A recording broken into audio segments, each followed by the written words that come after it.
Good morning guys! Teacher A here and welcome to Gurong Pinay sa Amerika. So ang lesson natin ay solving real roots of polynomial equations wherein sasagutan natin yung learning task 2A.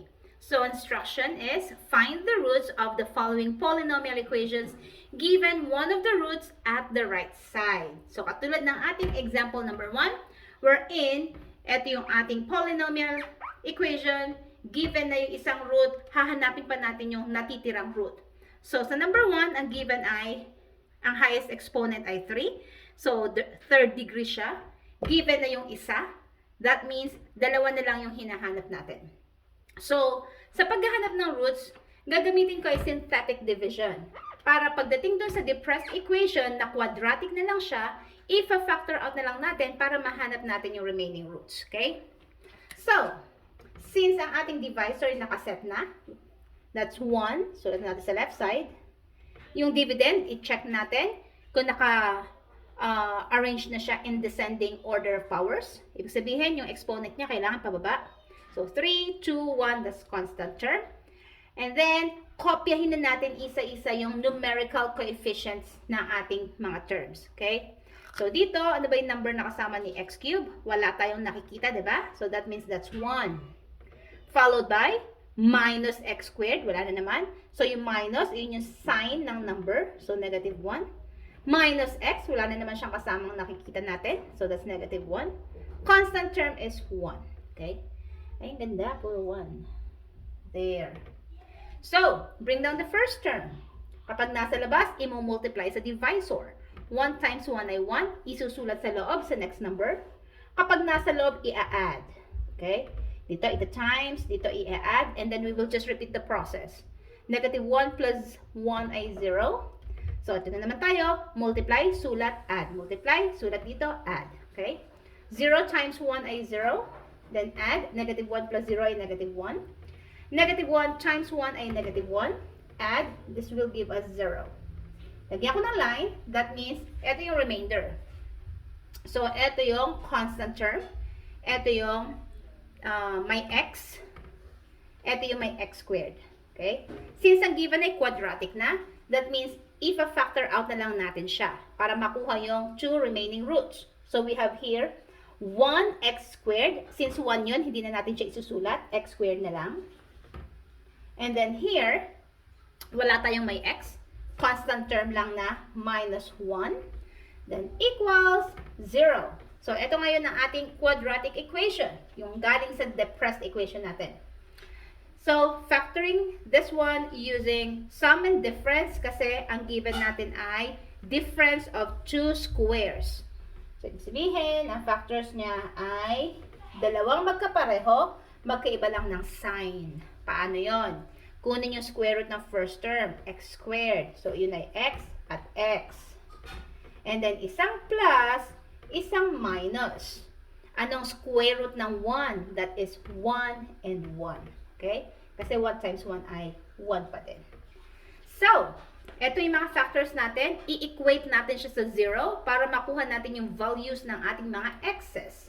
So, yung una, x plus 1 is equal to 0. And then yung second natin ay x minus 1 is equal to 0. Solving for x, i-transpose natin si 1 sa kabila. So, x is equal to positive 1 transpose magiging negative 1. Okay? So, ayan ang ating second root kasi ito na yung first. And then, dito, ganun din. I-transpose yung negative 1 sa kabila para ma-solve si x. So, x is equal to negative 1 transpose. That will become positive 1. So, ito ang ating third root. So, again, ang degree ng ating equation ay 3, polynomial equation. Therefore, tatlong roots yan. Okay? So, therefore, the roots are 1, positive 1. Ilang positive 1 meron? 1, 2. So, 1 multiplicity 2,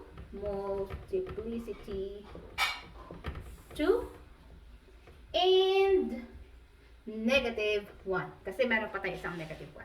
Okay? That's it. Let's move on sa ating number 2. So, medyo mahaba yung number 2 natin. It is of 4th degree. So, 4 ang roots na hinahanap natin. wherein given na yung unang root. So, tatlo pa ang ating isosolve. Okay? So, ang given natin is 3x to the fourth plus 2x cubed minus 13x squared minus 8x plus 4 is equal to 0, wherein one of the roots is negative 2. So, again, first step natin, gagamit tayo ng synthetic division. So, nakaayos na ang ating divisor. So, negative 2 dito. And then, sulat natin dito yung mga numerical coefficients ng ating dividend. So, we have here, yung kasama ni x to the fourth ay 3. Naka-arrange na siya, di ba? From highest to lowest. At kumpletong terms natin. And then, after nun ay 2. Tapos ay negative 13. Followed by negative 8. And then, 4. Drawing tayo ng line. I-multiply sa labas. Kapag nasa loob ay i-add. Okay? First step, bring down the first term, which is 3. I-multiply sa negative 2. That will give us negative 6. I-add sa positive 2. That is equal to negative 4. And then just repeat the process. Multiply, add, multiply, add. Okay? Negative 4 times negative 2 ay positive 8. Plus negative 13 ay negative 5. Kasi magkaibang sign, isusubtract. Kokopyahin yung sign na mas malaki. So, negative 5 siya. And then, negative 5 times negative 2 ay positive 10. Negative 8 plus positive 10, magkaibang sign, isubtract. 10 minus 8 ay 2. I-multiply ulit sa negative 2. That will give us negative 4. I-add opposites. That is equal to 0. Okay? Again, may guhit siya. That means ito yung remainder. Since we have here, ang highest exponent natin sa ating depressed equation ay cube. 3x cube siya. So, gamitan pa rin natin siya ng synthetic division. Mas madali kasing mag-factor out kapag ang given na ay quadratic. Ito, cubic pa ang ating equation. So, ituloy-tuloy lang natin ang ating synthetic. Okay? So, this time, mag-trial and error method tayo.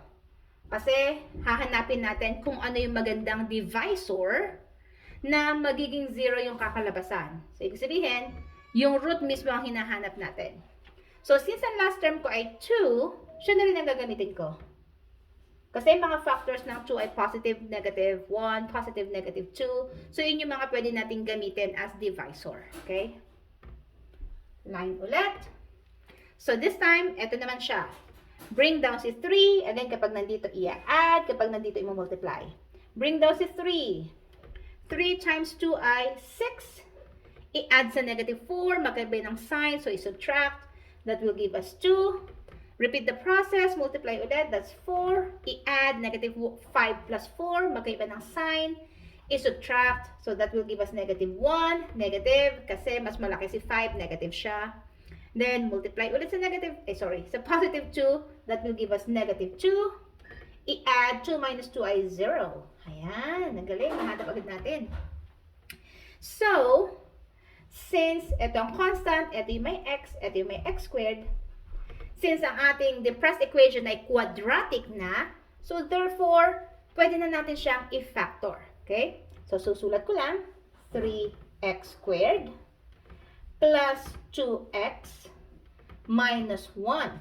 So, this is a quadratic trinomial. In factoring, gagamit tayo ng trial and error method kasi yung a natin ay 3. More than 1 siya. Paano yon? So, dalawang binomials. First step, i-factor natin yung first term na 3x squared. So, that's just 3x and x.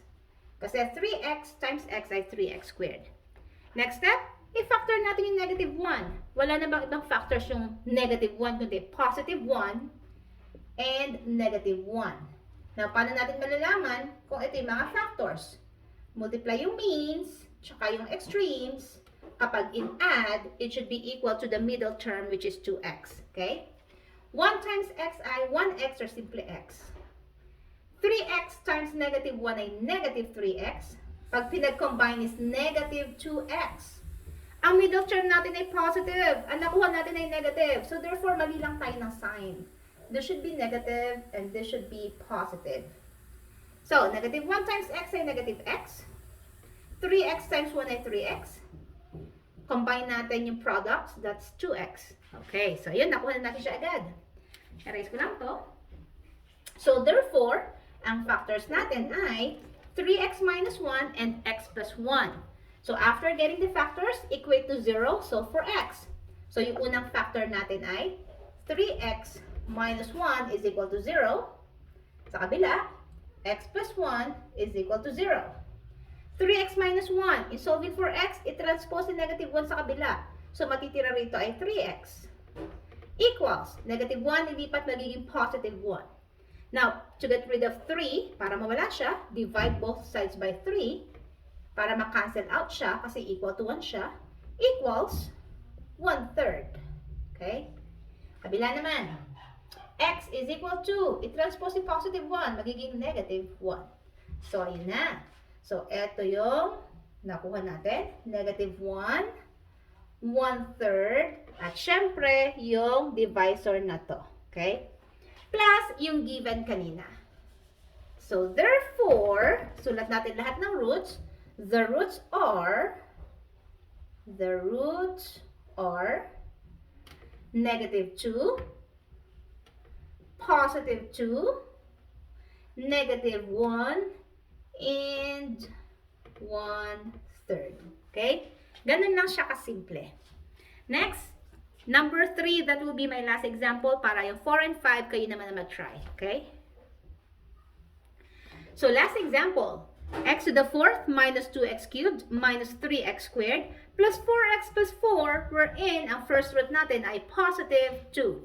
Again, ang degree ng given polynomial ay 4, 4th degree, which means 4 roots to. Given na yung isa, hinahanap pa natin yung tatlo. So, to find yung depressed equation na gagamitin natin sa paghanap ng tatlo pang natitirang roots, gagamit tayo ulit ng synthetic division. So, we have 2 here, yung ating divisor, and then here, yung mga numerical coefficients ng ating polynomial equation. We have, wala siyang kasama, that means that's 1. Naka-arrange na siya, diba? 4, 3, 2, 1, kompleto. So, wala tayong problema. And then minus or negative 2, then negative 3, and then we have positive 4, and then another positive 4. Then line. Again, pag nasa labas, i-multiply. Pag nasa loob, i-add. Bring down the first number, which is 1. Multiply. 1 times 2 ay 2. I-add. Negative 2 plus 2 is 0. Opposite sila. And then multiply again. 0 times 2 ay 0. Negative 3 plus 0 ay negative 3. Times positive 2 ay negative 6. I-add. Magkaiba ng sign, so isusubtract. 6 minus 4 ay 2. Mas malaki si 6, negative siya. So, negative 2 ito. Negative 2 times 2 ay negative 4. Add. Opposite sila. That's 0. Okay? So, 1, 2, 3, 4. Constant term, yung may x, yung may x squared, tsaka may x cube. So, yung depressed equation natin ay cubic equation, which means ang highest exponent ay 3. Medyo mahirap siyang i-factor.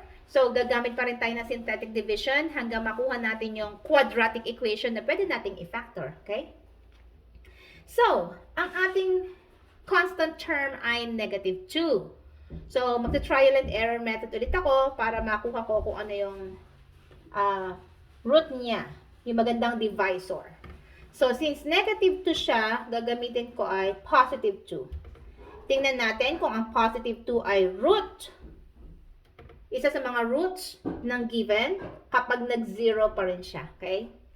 So, again, i-multiply dito, i-add dito. Bring down the first term, the first number, which is 1. 1 times 2 ay 2. I-add 0 plus 2 ay 2. I-multiply na naman, just repeat the process. 2 times 2 ay 4. 4 plus negative 3, magkaiba ng sign, so i-subtract. That's positive 1. Positive kasi si 4 ay positive, mas malaki siya kaysa kay 3. I-multiply again, 1 times 2 ay 2. Negative 2 plus 2 ay 0. Ay, ang galing. Nakuha siya natin agad. So, ito ang constant term. Ito may x, ito may x squared. Ayan. Madali na kasi quadratic na yung ating depressed equation. So, that's 1x squared, or hindi na isusulat ang 1, x squared na lang, plus 2x plus 1 is equal to 0. So, ito na yung ating equation. Quadratic. So, i-factor out na natin siya. So, kung mapapansin natin, ang ating depressed equation, yung quadratic natin ay perfect square trinomial. Bakit? Kasi yung first term natin, perfect square. Yung last term natin, perfect square. And then double nung last term natin, double ng product ng first and last ay equal sa middle. So, paano natin i-factor to? Factor the first term, x squared. So, x and x lang siya. And then, i-factor natin yung last term na kung saan kapag minultiply ay 1, kapag in-add ay 2. So, that's 1 and 1. Wala namang ibang factors ang 1, kundi 1 and 1. Yan. Equals 0.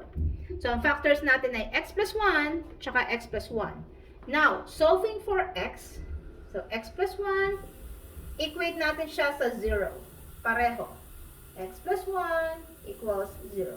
Solving for x, si positive 1, ika-transpose, that will become negative 1. So, x is equal to negative 1. Kabila, ganun din. X equals positive 1, transpose sa kabila, that is equal to negative 1. So, therefore, yung mga roots natin, ito yung isa, dalawa, tatlo, and then yung given, yung pang-apat. Okay? So, therefore, conclude natin, the roots are positive 2. Yan ang positive 2 natin, dalawa. So, multiplicity 2, kasi dalawa sila. And negative 1, again, dalawa na naman yung negative 1 natin. So, multiplicity 2. Multiplicity 2. Yan. So, yan ang learning task 2A, solving real roots of polynomial equations. So, kung nakatulong ang aking video sa inyong module or lesson, kindly give me a like para share to ni YouTube sa iba. And I am inviting you to please subscribe sa aking YTC kung hindi pa kayo member na aking community, Teacher A, Gurong Pinoy sa Amerika. And also, please like my FB page. Same name, Gurong Pinoy sa Amerika by Teacher A. Okay, that's it for today. See you in my next video. Paalam!